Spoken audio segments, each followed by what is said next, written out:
ನಮಸ್ತೆ ನನ್ನೆಲ್ಲ ಭಗಿನಿ ಹಾಗೂ ಮಹೋದಯರಿಗೆ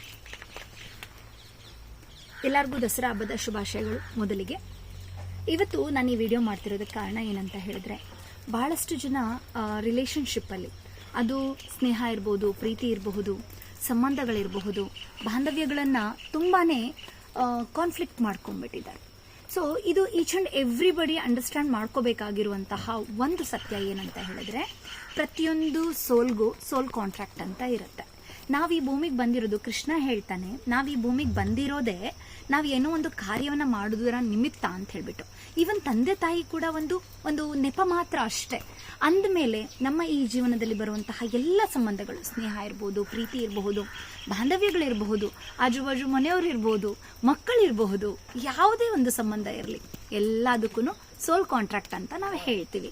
ಅವೆಲ್ಲವೂ ಕೂಡ ತಾನು ಬರುತ್ತೆ, ಹಾಗೆ ತಾನು ಹೋಗ್ತಾ ಇರುತ್ತೆ. But move flow in the present ಅಂತ ನಾನು ಹೇಳಲಿಕ್ಕೆ ಇಷ್ಟಪಡ್ತೀನಿ. ಆ್ಯಂಡ್ ಆಲ್ಸೋ ನಮ್ಮ ಒಂದು ಸಾಧನೆ ಏನಿದೆ ಅಲ್ಲ, ಅದು ಮಾತ್ರ ನಾವು ಹೋದ್ಮೇಲೆ ಬರುವಂಥದ್ದು. ಯಾರು ಬರೋದಿಲ್ಲ ನಮ್ಮ ಜೊತೆಗೆ. ನಾವು ಮದುವೆ ಆಗಿರೋಂಥ ನಮ್ಮ ಹಸ್ಬೆಂಡ್ ಬರ್ತಾರಾ? ಇಲ್ಲ. ಹೆಂಡತಿ ಬರ್ತಾರಾ? ಇಲ್ಲ. ಮಕ್ಕಳು ಬರ್ತಾರಾ? ಇಲ್ಲ. ಈವನ್ ತಂದೆ ತಾಯಿಗಳು ಹೋಗ್ತಾರಾ? ಇಲ್ಲ. ಸಾವಿನ ದುಃಖ ಏನಿದೆಲ್ಲ, ಅದು 3 ಅಥವಾ 9 ದಿನ ಅಥವಾ 1 ತಿಂಗಳಲ್ಲಿ ಮುಗ್ದೋಗ್ಬಿಡುತ್ತೆ, ಹೌದಾ?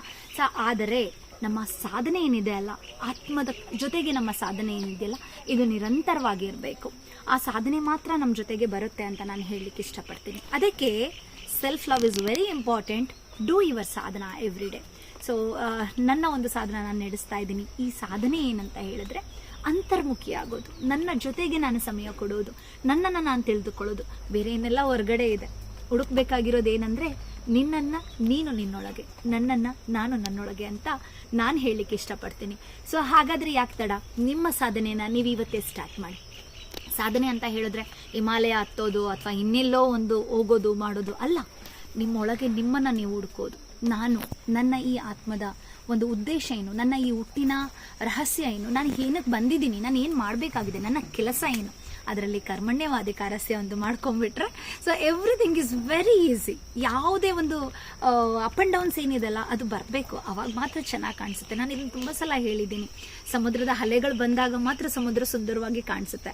ಅದು ಪ್ಲೈನ್ ಆಗಿದ್ರೆ ಅದು ನಮಗೆ ಸುಂದರವಾಗಿ ಕಾಣಿಸೋದಿಲ್ಲ. ಹಾಗೆ ಬೆಟ್ಟ ಗುಡ್ಡಗಳು ಈ ರೀತಿ ರೋಡ್ ಇದ್ದಾಗ ಮಾತ್ರ ಚೆನ್ನಾಗಿರುತ್ತೆ, ಲಾಂಗ್ ಡ್ರೈವ್ ಹೋಗೋಕ್ಕೆ ಖುಷಿಯಾಗಿರುತ್ತೆ.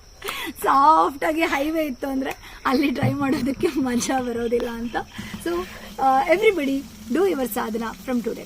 ಈ ಒಂದು ಸಾಧನೆಗೆ ನಿಮಗೇನೆಲ್ಲ ಬೇಕಲ್ಲ ಅದನ್ನು ನೀವು ಸ್ಟಾರ್ಟ್ ಮಾಡ್ಕೊಳ್ಳಿ. Thank you very much.